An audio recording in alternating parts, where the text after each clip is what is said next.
गायत्री मंत्र का जप क्या महिलाएं कर सकती हैं अथवा नहीं? महिलाएं अपने हाथों में तांबे का कड़ा या फिर तांबे के पात्र से भगवान सूर्य को जल दें अथवा ना दें। इस तरह के बहुत सारे कमेंट्स आए हैं। शनिवार के दिन हम खिचड़ी यदि बनाते हैं तो कौन से दाल की खिचड़ी बनानी चाहिए और किस समय बनानी चाहिए, संध्या को बनाएं या फिर रात्रि को बनाएं। और अक्सर आप लोगों के ज्यादातर ये भी सवाल होते हैं कि अमावस्या तिथि पर या फिर एकादशी पर जो हम ब्राह्मण भोजन के लिए सीधा निकालते हैं या भोज पदार्थ निकालते हैं, उसे हमें कहाँ और किसे देना चाहिए। साथ ही अपने पूजा मंदिर में कौन सी आरती करनी चाहिए। साथ ही आपके घर में आने वाले मेहमानों को हमें क्या भोजन में खिलाना चाहिए। इस तरह से बहुत सारी बातें इस वीडियो में हम आपके साथ शेयर करेंगे, उनके जवाब भी हम आपको देंगे। तो वीडियो बहुत ही हेल्पफुल और इंटरेस्टिंग होने वाली है। दोस्तों, पूजा पाठ हर दिन हम करते हैं, लेकिन पूजा पाठ के साथ साथ इन सभी छोटे छोटे सवाल हमारे मन में आते रहते हैं। तो उन सवालों का जवाब हम किससे मांगे, कैसे हम अपने दिन को अच्छा बनाएं। हर महिला की यही चाहत होती है कि हमारा पूरा परिवार सुखी रहे, हमारी संतानें आज्ञाकारी हो, हमारे देश का और हमारे परिवार का नाम रोशन करें। तो इसके लिए कुछ छोटे छोटे दान पुण्य उपाय के साथ साथ में इन सभी बातों पर भी आपको ध्यान देना चाहिए, गौर करना चाहिए। नमस्कार, वेलकम टू माय चैनल। मैं हूं मनीषा। दोस्तों, आज की वीडियो बहुत ही हेल्पफुल और इंटरेस्टिंग होने वाली है। और आप सबसे एक रिक्वेस्ट है, यदि आपने अभी तक हमारे चैनल को सब्सक्राइब नहीं किया है तो प्लीज कर ले। वीडियो के बेल आइकन को जरूर प्रेस करें, जिससे हमारी वीडियो की नोटिफिकेशन आपको सबसे पहले मिले। तो चलिए देर न करते हुए वीडियो की शुरुआत करते हैं। सबसे पहला सवाल आया है कि दीदी, हमें गायत्री मंत्र का जप करना चाहिए अथवा नहीं, और करें तो हम कब करें, कैसे करें। तो देखिए, गायत्री मंत्र का जप भगवान सूर्य से जोड़कर देखा जाता है। तो भगवान सूर्य को जब हम अर्घ देते हैं, भगवान सूर्य को जब हम जल चढ़ाते हैं, तो गायत्री मंत्र का उच्चारण आपको अवश्य करना चाहिए। अब देखिए, जब हम उच्चारण की बात करते हैं तो मन में यह भी सवाल आता है कि कितनी बार करें। तो पूजा पाठ या फिर हम आपको दान पुण्य की बताएं तो आपने श्रद्धा और सामर्थ्य के अनुसार करना चाहिए। अब आपको लेट हो रहा है, आपके पति ऑफिस जा रहे हैं, बच्चों का टिफिन बनाना है, और आप 108 बारी गायत्री मंत्र करने लग जाओगे तो आपका ज्यादा से ज्यादा समय भी जाएगा और आपका पूर्ण रूप से मन भी नहीं लगेगा। तो इसलिए 11 बार, 21 बार, 9 बारी गायत्री मंत्र का जप हर दिन अवश्य करना है। यदि आपके पास समय हो तो आप अधिक भी कर सकते हो। गायत्री मंत्र के द्वारा आप हवन भी कर सकते हो, कभी भी, रविवार के दिन, नवरात्रि के दिनों में, शिवरात्रि के दिनों में, कभी भी आप गायत्री मंत्र के द्वारा हवन भी कर सकते हो। मंत्र का उच्चारण जब हम करते हैं तो हम ओम भूर्भुवस्वः तत्सवितुर्वरेण्यम भर्गो देवस्य धीमहि धियो यो न प्रचोदयात्, इस तरह से मंत्र का जप करते हैं। और स्वाहा लगा देंगे तो हम आहुति देते हैं, है ना। तो बस इस बात का हमें ध्यान रखना है। और गायत्री मंत्र का जप महिला हो, पुरुष हो, बालक हो, कन्या हो, कोई भी कर सकता है। गायत्री मंत्र में अचूक शक्ति होती है, ताकत होता है।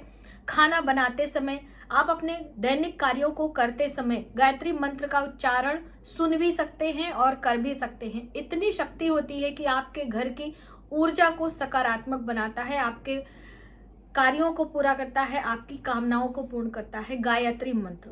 तो आप सभी कर सकते हैं, कोई कंफ्यूजन ना पाले। दूसरी अहम बात कि तांबे के कड़े से संबंधित बहुत सारी कंफ्यूजन है। तो यदि आपको किसी पुरोहित ने सजेस्ट किया है, आपको किसी पंडित ने बताया है, तो बिल्कुल आप पहन सकती हैं, उसमें कोई परेशानी नहीं है। ऐसा सुहागन या फिर वैसे महिलाओं से कोई इसका संबंध नहीं है। खिचड़ी से संबंधित सवाल है कि खिचड़ी शनिवार के दिन अक्सर बनाने को कहा जाता है, और खिचड़ी खाने से, खिचड़ी का दान करने से हमारे रोग दोष दूर होते हैं, ग्रह हमारे शुभ परिणाम हमें देते हैं। तो खिचड़ी का संबंध जो उड़द दाल की खिचड़ी होती है, उड़द दाल को शनि ग्रह से जोड़कर देखा जाता है, और शनिवार का दिन शनि ग्रह से संबंध होता है। तो इसलिए शनिवार के दिन यदि आप उड़द दाल से बनी खिचड़ी बनाते हैं तो आपके लिए ज्यादा अच्छा होगा। और सुबह के समय ही बनाएं, यानी कि पहला आहार आपका खिचड़ी ही होना चाहिए। ये आपके लिए अच्छा है। जब आप शनिवार का व्रत करते हैं तब आप सूर्य अस्त से पहले खिचड़ी एक समय भोजन में भी ले सकते हैं, ठीक है। अलग अलग नियम, अलग अलग कामना के लिए शनिवार व्रत के बताए गए हैं। तो ये कार्य आपको शनिवार के दिन, जो आपका सवाल था कि किस दाल की खिचड़ी और कब बनाए, तो सुबह के समय बनाएं और उड़द दाल की खिचड़ी बनाएं। दूसरा, शनिवार के दिन जो आप छाया दान करते हैं, बहुत सारे लोग छाया दान कटोरी में अपने चेहरे को देखते हैं, जिससे कि आपकी बहुत सारी बीमारियां और आपके जोड़ों का दर्द, आपके बालों का झड़ना, आपकी बहुत सारी परेशानियों का अंत होता है यदि हम छाया दान करते हैं। तो ये भी आपको शनिवार के दिन सुबह सवेरे सबसे पहले उठते ही, जैसे कि आप पहले से आप अपने पास में तेल और कटोरी रखें और उसमें थोड़ा सा तेल, करीब 100 ग्राम तक, 50 ग्राम तक, जिसमें आपका चेहरा दिख जाए, बस इतना ही तेल हर शनिवार को आपको दान करना चाहिए। तो अभी आप हर शनिवार को मंदिर नहीं जा सकते, तो एक कोई बोतल रख लीजिए, उसमें आप इकट्ठा करते जाएं और जब वो खूब पूरा बोतल भर जाए तब आप किसी शनिवार या फिर किसी अमावस्या को, किसी जरूरतमंद को या फिर किसी विकलांग को जिसका एक पैर या कुछ दिक्कत हो, उनको आप दे सकते हो। इस तरह के लोगों को शनि की चीजों का दान देना चाहिए, तो ये आप कर सकते हो। अगली अहम बात थी कि दीदी आप अक्सर मना करती हैं कि अपने बच्चों के कपड़ों से पोछा ना लगाएं। जैसे जो छोटे बच्चे होते हैं, अक्सर हम लोग क्या करते हैं कि पोछा लगा लेते हैं। तो छोटे बच्चे ग्रो करते हैं, यानी कि उनके अभी पूरा जीवन उनका पड़ा है, तो उन बच्चों के कपड़ों को पोछा में इस्तेमाल नहीं किया जाता है।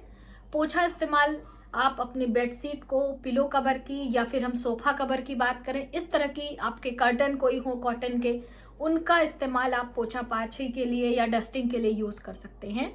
बढ़ते बच्चों के कपड़ों को पोछे के लिए इस्तेमाल आप ना करें।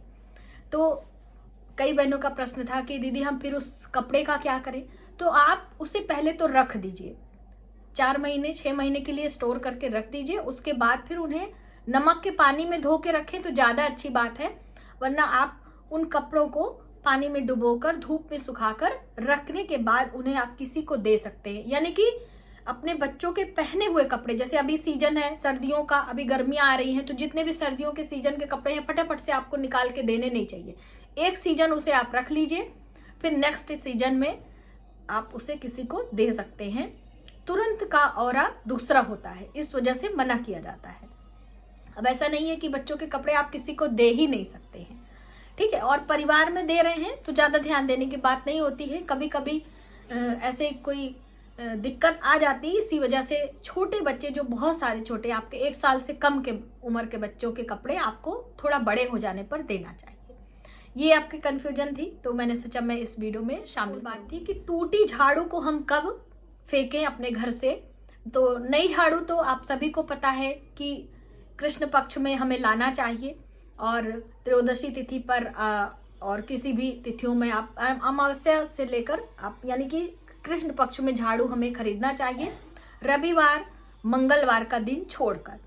और पुरानी झाड़ू, जो टूटी फूटी हमारी झाड़ू होती है, वो आप शनिवार के दिन अमावस्या तिथि पर घर से बाहर निकाल सकते हो, यानी कि आप डस्टबिन में डाल सकते हो, कूड़े वाले में फेंक सकते हो, कुछ भी।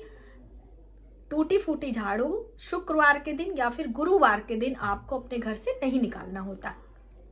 और अपने घर के पुराने कबाड़ भी शनिवार को या फिर अमावस्या तिथि को आप निकाल सकते हो, बेच सकते हो, हटा सकते हो। इसमें घर की कोई भी चीजें हो सकती हैं, आपके टूटे फूटे फोल्डिंग हो सकते हैं, आपका मेज चेयर हो सकता है, या फिर कोई लोहे का बर्तन है, कोई झाड़ू है, कोई पुराने कपड़े हैं, कुछ भी हैं।